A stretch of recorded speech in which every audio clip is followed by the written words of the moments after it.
Hey, it's Coach Jamila, and I just wanted to go live really quick. I just put my son down for his morning nap, so I did have a few minutes, and I just wanted to share three tips or three ways that you can start choosing happiness.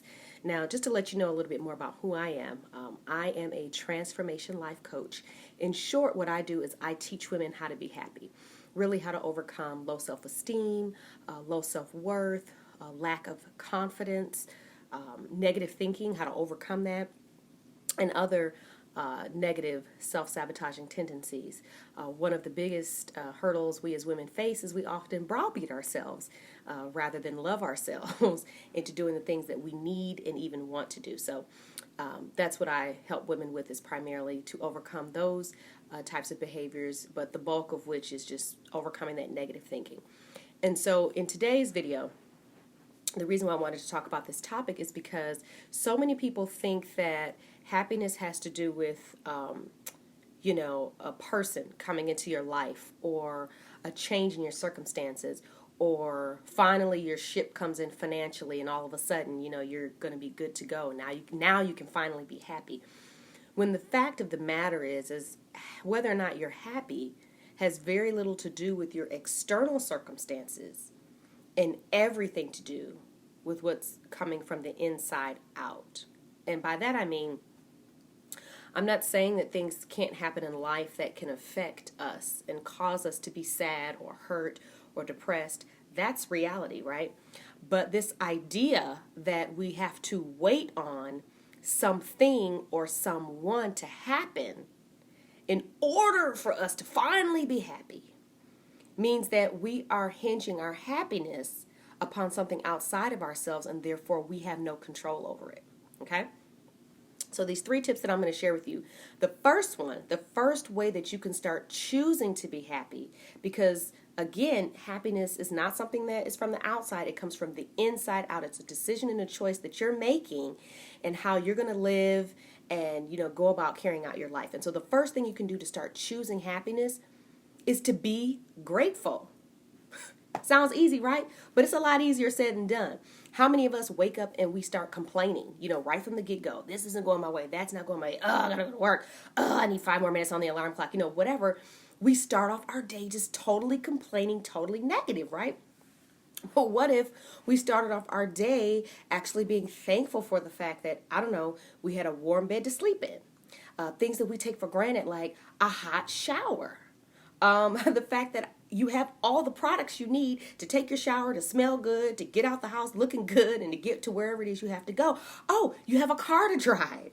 Oh, you have money to put gas in your car to get to wherever it is that you want to go. Oh, that's right. You have a job that pays you money, so you have money to pay your bills, buy food, etc. So you have a million things, little things that happen every day that you can be grateful for, and even be grateful for the absurd. Hey, I'm grateful I have paper towel, because you know what it's like when you run out of paper products. Okay, so just find something to be thankful and grateful for. That's choosing happiness. Let me tell you something.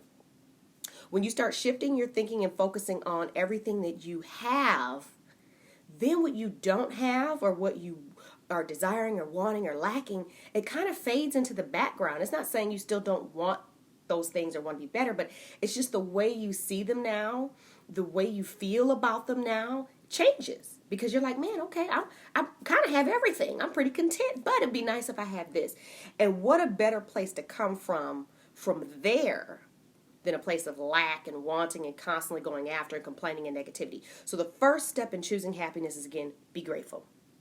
Number 2, attack negative thinking head on. So when you have that negative thought that comes into your mind, switch it around immediately with the opposite. So when you say to yourself, oh, I'm so fat. No, my body is amazing. Maybe it's, I had 3 children. I had life growing inside of me. My body is absolutely amazing. And then I fed them with this same body. Wow, what a gift I am. Okay? Or let's say you're driving down the street and you're stuck in traffic. Why do you have to be in a bad mood? Could you put on a good song that makes you feel good? Could you shift your thinking and be like, you know what? This is, could you find something to laugh about, be silly about? Of course this is happening. I'm trying to get where I want to get.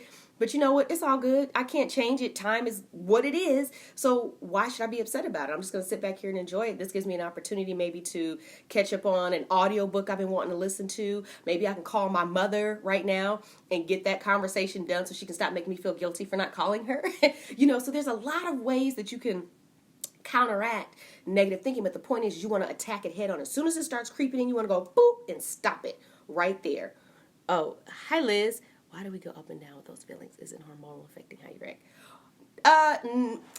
It can be hormonal as to why we go up and down with feeling happy, but it really is, it's just life. We're just humans. We're imperfect and we are affected by the things that are outside of us.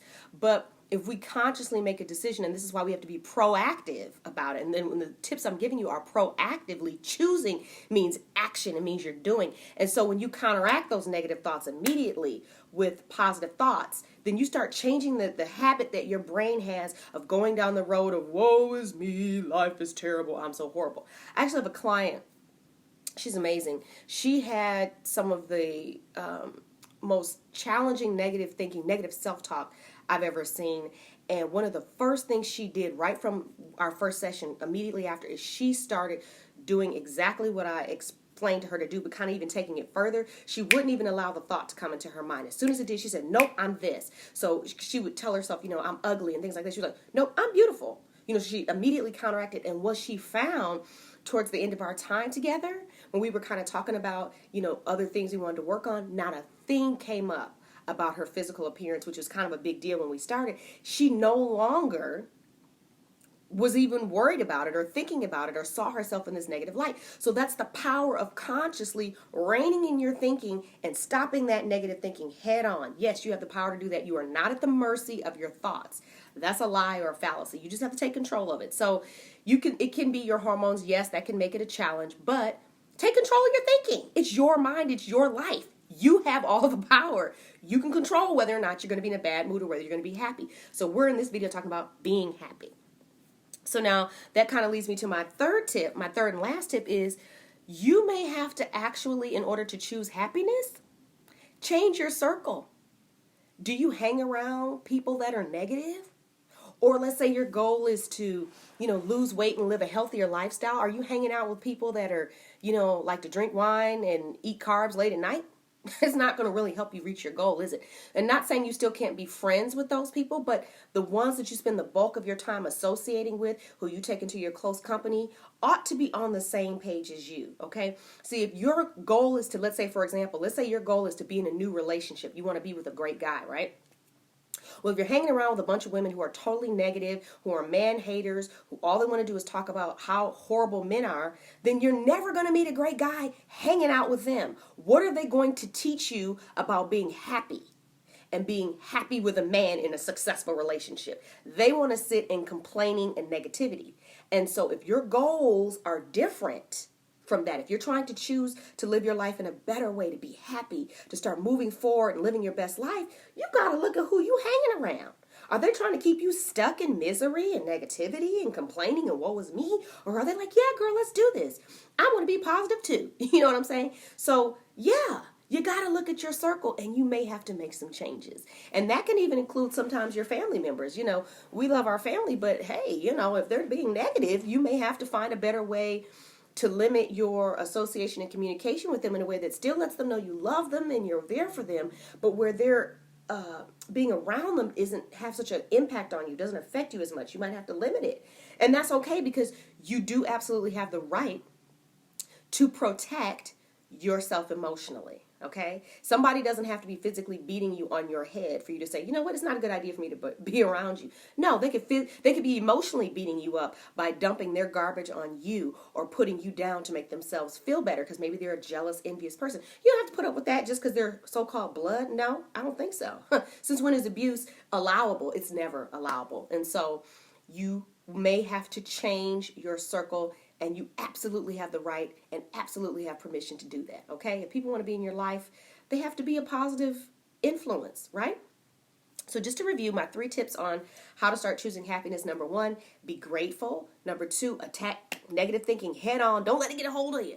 And then 3, you might have to change your circle. So start examining some of these relationships that you're involved in, are they serving and supporting where it is you're trying to move to as you continue to grow and move on to the next phase of your life? So anyway, those are my 3 tips that I wanted to share with you. I hope you enjoyed this video. If you did, please like, comment, and feel free to share. And I want to thank those who are watching here live. If you're catching the replay, feel free to comment with your thoughts below. I always respond to everyone who comments, on any video that I make. And I want to thank you for watching. Please follow my Coach Jamila page. You can also follow me on YouTube. And I look forward to seeing you here. All right, take care.